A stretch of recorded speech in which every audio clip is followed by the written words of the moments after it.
Excellency emirimu gyange gy'okuyimba nagiwummuza abo abavubuka nakula nabo ne tuzunganga nabo muzeeyi n'emiziki n'embagobayo kibali baliyo bakusunguwa muzeeyi ngenda bakutaasaako. Bobi Wine okuwambibwa nga yakamala okulondebwa Chameleone agamba nti ye yafunye dda abayeekera ku nsalo. Wuliriza wano.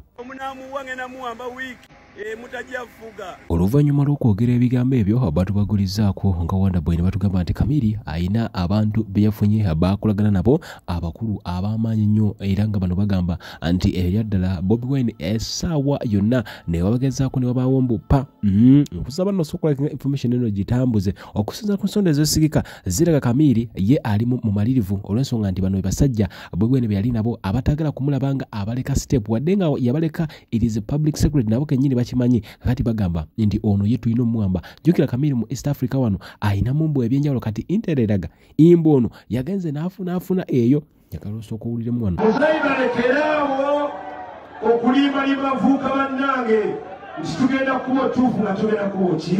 Dr. Chameleone Bobi Wine yakola ki? Your Excellency njagala otuke esolotinga nasooseyo dda bano abavubuka boolaba bali abaleekaanira gye baleekaanira ne batiisatiisa eggwanga muzeeyi abo abavubuka nakula nabo. Baggwe olagira ddala obusungu buviira ddala ku ggumba kyova tolina na nnyama saba wagambye n'owanaaba awangudde ojja muwamba ggwe ngaani. Chameleone kino tukikugamba ffe abamanyi ku hisitole ku bizibu by'olina ne stress z'olina bwe tunaakwata wetumanye wakuluma ojja kufa.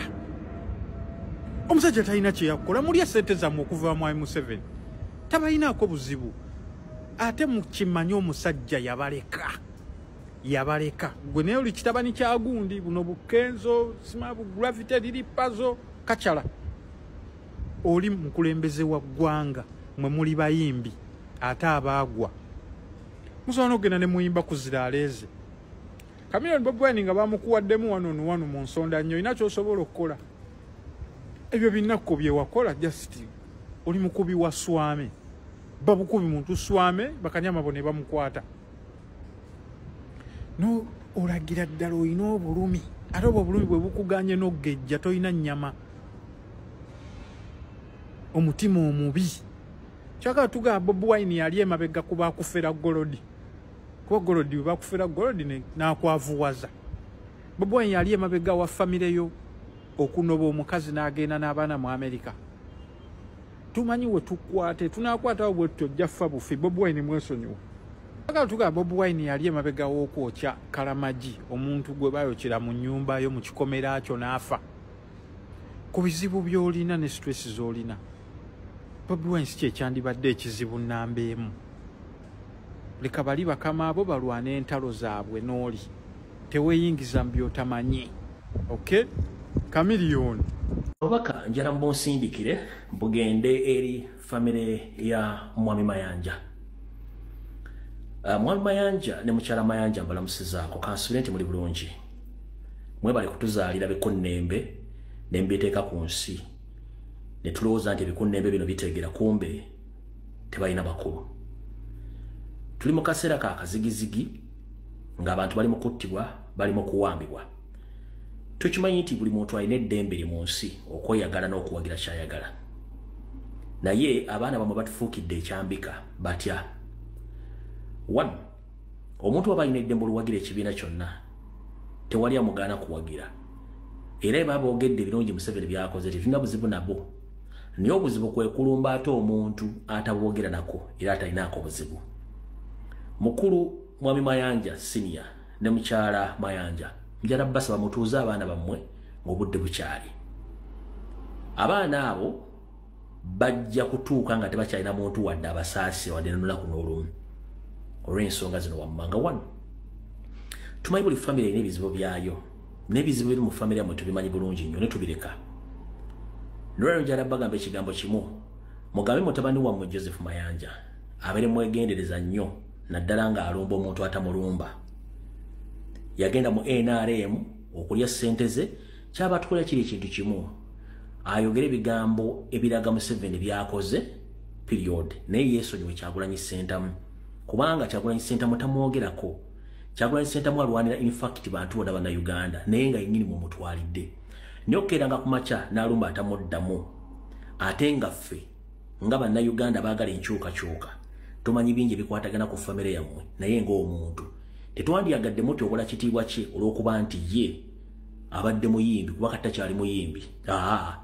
Kasita omuntu abadde nga abadde agamba nti atibwa mu ggwanga n'atuuka okuba nga afuuse ekyeyambisibwa abaagala okweyamba kiba kitegeeza oba takyali muki takyali mu ttuba lya muyimbi. Kati mukulu Mayanja oba Joseph Mayanja Kamiliyoni olwobaka njala bukuweereza nze nganze omuntu nkuwa ekitiibwa mu sekta y'okuyimba politically sikuwa kitiibwa kubanga you are incompetent. Nsaba okutegeeza nti omuntu ayakusinza aba yakusinze musajja muno bwakusinga ekigere togiyita njovu.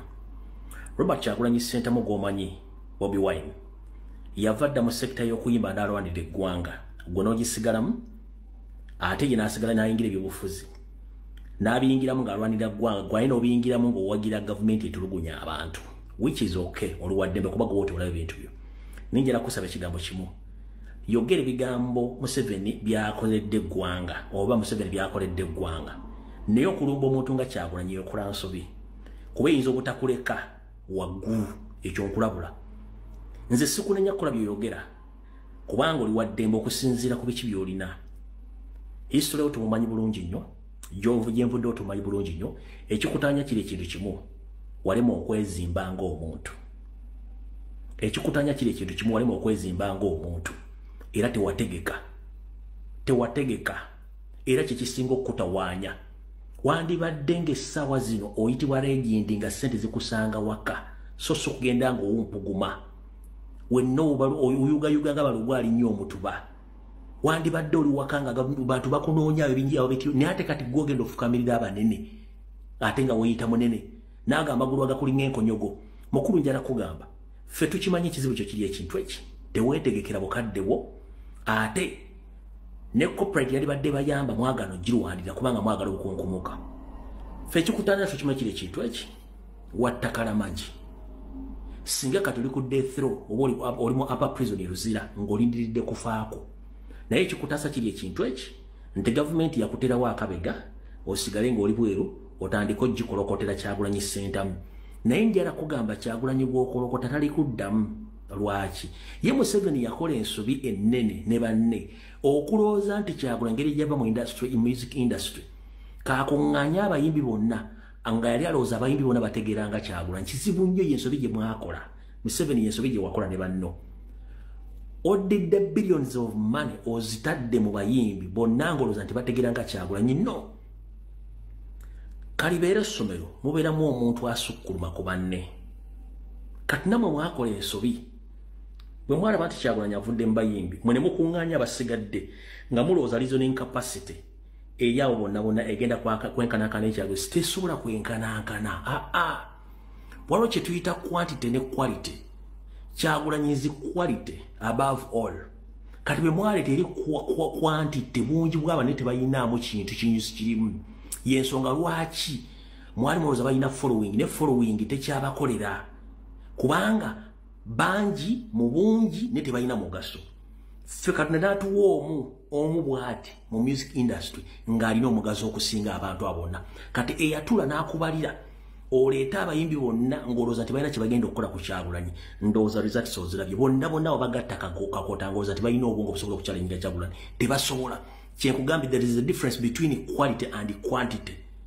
With the national platform on people power we have a quality. That is Robert Kyagulanyi Ssentamu. National Reverse Movement NRM you have quantity obungi bw'abantu nenga tebalina mugaso. Yensonga lwaki nti bajja ne bayimba n'okuyimba nga tebakyasobola kubawuliriza. Teri muntu ayitibwa superstar mu nsi yonna asobola kukozesebwa ng'abavubuka abo kubanga bonna basiru ate balina buvunaanyizibwa. Kati mukulu Kamiliyoni ekikutawaanya wattakalamagi fayiro ye buli bagamba nga tokoze nti olina okugenda okulumba Kyagulanyi. Kyagulanyi ali more than clean ng'emulowooza. Bwe mwakola ebizibu byammwe temwetegekera ne muzza emisanka gye gibatawaanya. Ompulira bulungi nnyo ebisigadde tojja byogera mpola. Ndi mu kunoonya kalulu ka Ssaabalwanyi His Excellency Yoweri Museveni. Yanziza nnyo era muzeeyi bapromota nabagambye tibaddeyo kumbuukinga omulimu gw'okusagula akalulu ka muzeeyi nagwewadde nagutandika dda boda tuki yo excellency fena tubifiire tajja kukola fena tubifiire takola tuli baana ba yero boda tu boda aisana boda tu boda Kamili agambye muwera Bobby agenda muwamba muwikyemu. Now buli munyimbi wa Uganda eyakola third move ya politics yafuuka joka. Third move, first move ye no munyimbi Javel nagamba ndi wa NUP oba ndi wa NRM. That is your first move. Abantu basobola okugoberera. Second move, jogamba nti navudde mu NUP nenzira mu NRM. Nawo bayinza sigalanga bakuwuliriza. Katika stokola third move nti ate mu NRM mvuddeyo nzeyo mu NUP oba mu NUP mvuddeyo ate nzeyo mu NRM gye nasookera. Kati awo bofuuse joka. Era bana bayimbi wammanga bo bafuukirawo bajoka kasita bakola third move. Big I, Ronald Mayinja, Dr. Jose Chameleon, buli yakola third move. Kudeno kutugamba nti oli waawano n'okyuka n'oddeeri ate after n'oyagala oddeeno awo fuukirawo joka. Singa Mayinja yava mu NUP nadda mu NRM ate n'ataddayo mu NUP wali lwe bamuteekera wakatuuti nga Bobby abuuza abantu bamusonyiwe singa oba oli awo akyali relevant naye kasita yaddeyo wali yafuukirawo joka. Same applies to Chameleon. Nti waliwo abayimbi wana bali mu politics nti lwaki Bebekulu bakyasobola omukkiririzamu ne bamuwa ssente ne babanga proposals ze bazitwala serious. Akyali ku first move gye yasookerako nti nze ndi wa NRM n'abeera loyo awo yasigala okitegeera nti ba Edi bakyasobola bawuliza because bakyali ku second move nti nali wa NUP n'enzira wano. Era kasita akola third move oba tokyali relevant nsobola okugamba nti kati Lily Pass alina influence political okusinga Kamili kubanga akyali ku second move. Nti Chameleon ye muyimbi abana Uganda gwe basinga okwagala ng'omuyimbi. Tine bwakola violence tine bwalaga mpisa kyembi n'aleeta oluyimba olwakabi balwagala. They love him as an artist. Actually bamwagala nnyo ng'omuyimbi to a level nti ne baba yeesimbyewo kuba LC1 tebamuwa. Okitegeera eyo bamulabanga joka wano bamulabanga artist. Kati statements weziti ntuzo siza Kamili oli osinga Bebekulu yakyogere tomanya chandimekize a little bit of sense. Na ye Chameleon politically influence teri cause ali ku third move tategerekeka kati tali nawo side buli side kasitoba nga wabera ku side muno givaamu nijo waddamu no givaamu kati oba ofunye side billing abon bite basobola kwesiga ekyo kye kikufuula joka. So abayimbi bava abasinga politically bafuuka ba jokers. Alright, akati ulize bulungi ebigambo bino byayogeddwa Jose Chameleon.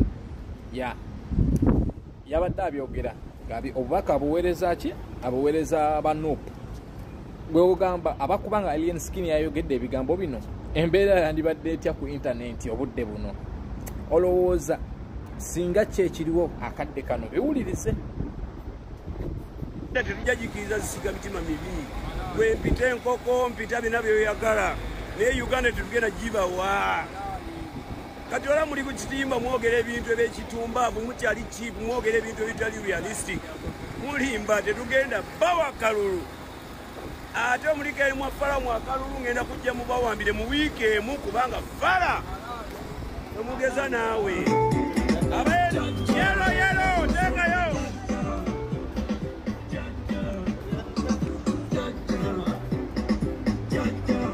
ate buli gwola bali kuno ngayogera ebintu ekisirusiru nga yateyasenyeza amannya bwe tetujja kwa bukulembeze tetugenda kwasa ggwanga lyaffe bajegangamu abavuma n'abantu mumuwe mukwano gamwe munaamuwa ngenda muwamba wiiki mutajja fuga tetuli baana ba yero boda